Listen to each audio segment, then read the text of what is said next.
मुझे चुप रहने के लिए कह रहे? तुझे दिखाई नहीं दे रहा कि उन्नति ने जो करतूत की है उसने हमें कहां से कहां पहुंचा दिया है? हमारे सर से छत जाते जाते बची है बेटा, जाते जाते बची है। बुआ जी मैं समझता हूँ, इसने बिना सोचे समझे कदम उठाए, जो कुछ भी किया वो नासमझी में किया, और आपका इस पे गुस्सा करना भी जायज है, मैं ये भी मानता हूँ। लेकिन मैं समझता हूँ बुआ जी कि उन्नी के इरादे गलत नहीं थे, उसने बस मुझे परेशान देखा और ये कदम उठा लिया, इसकी गलती नहीं है बुआ जी।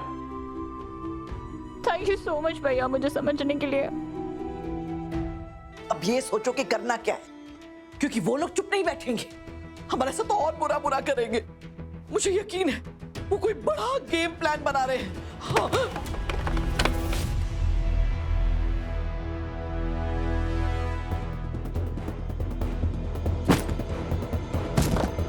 अरे हमारे सामान क्या हो रहा है ये सब क्या हो रहा है?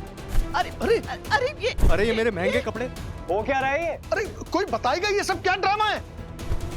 मेरा टेडी! तुम लोगों ने सुना नहीं फूफा जी ने क्या कहा? ये सामान क्यों बाहर फेंक रहे हो? ये ट्रंक तो मुझे मेरी शादी में मिला था। ये तुम्हारी हिम्मत कैसे हुई हमारा सामान बाहर फेंकने की? वो क्या है ना बुआ जी, आज छोटी दिवाली है और छोटी दिवाली के दिन घर की साफ सफाई करी जाती है, तो मैंने सोचा क्यों ना सारा कूड़ा कचरा घर का बाहर फेंक दिया जाए।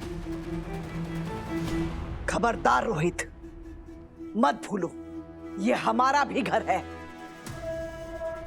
बुआ जी वैसे तो आप बहुत शातिर हैं, लेकिन पता है एक छोटी सी कैलकुलेशन आप नहीं कर पाई। ये 75% घर अब हमारा है, आपका 25% है, तो इस हिसाब से घर के ज्यादातर कमरे हमारे होने चाहिए। लेकिन इसका उल्टा हो रहा है, वो ऐसा रहा है कि ज्यादातर कमरे आप लोगों के पास हैं और हम लोगों के पास सिर्फ 3 कमरे हैं। नहीं, तो 75% के मालिक के हिसाब से हमारे पास आते हैं इस घर के 6 कमरे, और आप सभी लोग सिर्फ 2 कमरों में रहेंगे।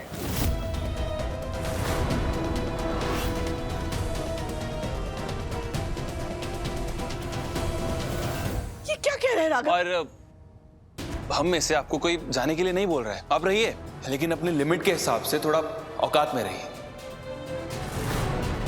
मतलब ये है कि अब जितनी बड़ी चादर होगी आपको उतने ही पैर पसारने पड़ेंगे।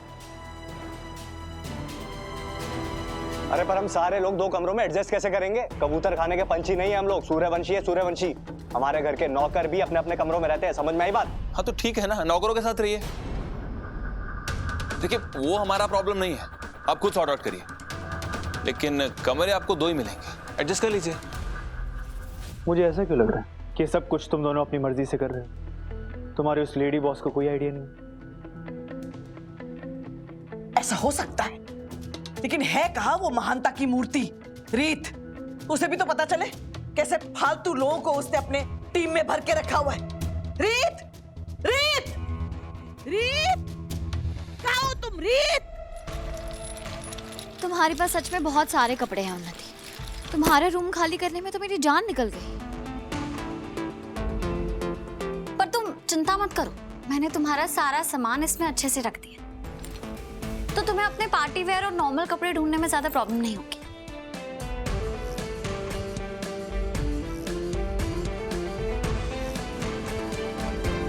क्या हुआ? आप सब लोग इतने हैरान क्यों हैं? आप लोग कोई और उम्मीद लगाकर बैठे थे मुझसे?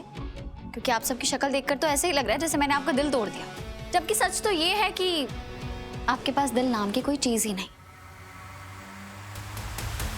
मिस्टर राघव सूर्यवंशी, मैं जानती हूँ कि आपको इतने सारे लोगों के साथ एक कमरे में रहने में प्रॉब्लम होगी, आपको आदत नहीं है ना इसकी।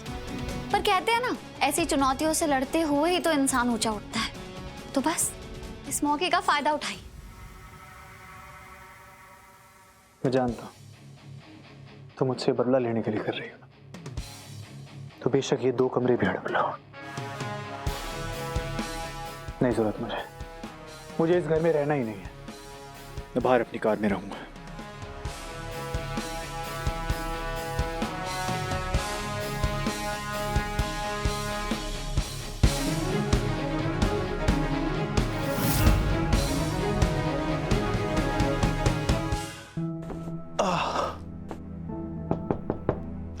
कीर्ति वहां के खड़ी हो, अंदर आओ ना। यह है मेरा नया रूम, वेलकम। एक मामूली सा होस्ट एक बड़े से कमरे में तुम्हारा स्वागत करता है। कम मुझे सच में लगा था कि आप एक अच्छे इंसान हैं, पर आज मैं आपका ये रूप देखकर सच में हैरान हूँ। कहना क्या चाहती हूँ मैं समझा नहीं कुछ। ध्रुव, मैंने इतनी मुश्किल बात तो नहीं कही है ना कि आपको सच में समझ नहीं आई। आपने धोखे से, बेईमानी से इस घर के असली मालिक को उनके ही कमरे से बाहर निकाल दिया। फूफा जी, बुआ जी, वो लोग इस घर के बड़े हैं ना, तो उनका ऐसे अपमान करके आप ऐसा कैसे कर सकते हैं? आपको सच में अपने एक्शंस पर ना शर्म आनी चाहिए। मुझे ऐसा लगता है कि तुम्हें सब सच जानने की जरूरत है। तो ये सब जो मैंने किया है, मैं तुम्हें इसकी वजह बताता हूँ। तो ये सब जो आज हुआ, एक दर्द का अंत है, किसी चीज की शुरुआत नहीं। और ये सब तब शुरू हुआ जब हम इस फैमिली के कांटेक्ट में आए। जितने भी लाइफ में हमारे दर्द आए हैं, हमें परेशानियां हुई हैं, हमारी उम्मीदें टूटी हैं, उस सब की वजह राघव, बुआ और इनकी फैमिली है।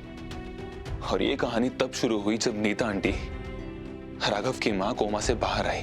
डॉक्टर्स ने हॉस्पिटल से दीदू को फोन करके बुलाया और उन्होंने वो दवाई लाने के लिए कहा जिससे उनकी जान बचाई जा सकती थी।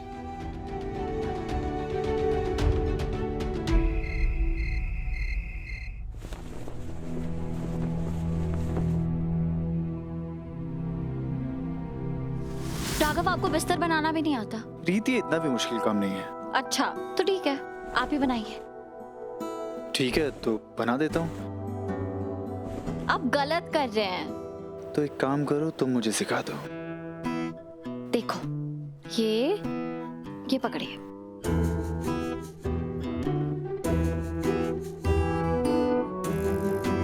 अरे ऐसे नहीं। कैसे? ऐसे। अरे राघव, कोई फायदा नहीं है बेड बनाने का, क्योंकि आप इसे बार बार खराब ही करते रहते हैं। तो एक काम करते हैं, इसे और खराब कर देते हैं, क्या ख्याल है? राघव! राघव, तू क्या कर रहा है बेटा? तू अपना घर छोड़कर बाहर गाड़ी में क्यों सोने जा रहा है? इस तरह तो तू रीत को आसानी से जीत नहीं दे रहा है बेटा। तू चिंता मत कर, मैं तेरी सारी सहूलियत का ख्याल रखूंगी। हम सब मिलकर 2 कमरों में फिट हो जाएंगे। नहीं बुआ जी, वो चाहती है मैं उसके सामने नाक रगड़ूं, उसके सामने हार मान जाऊं। वो चाहती है हमारे पूरे परिवार को 2 कमरों में ठूस दे। इससे वो हमारी फैमिली का ही नहीं, मेरी इज्जत का भी दम घोटना चाहती है। लेकिन आप चिंता मत कीजिए बुआ जी, मैं कोई ना कोई रास्ता निकालूंगा हमारी फैमिली को इस प्रॉब्लम से बाहर निकालने का। सुन तो बेटा, ऐसा मत करिए।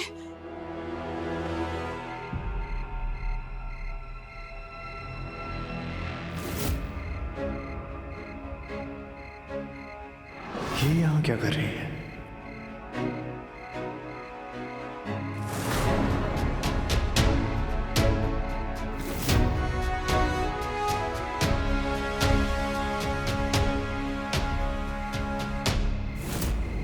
मैंने कभी नहीं सोचा था कि मुझे इस चादर से कभी चिढ़ भी होगी। खैर, अब जो मैं करने वाली हूँ, उसके बाद आपका मूड जरूर ठीक हो जाएगा। Just wait and watch.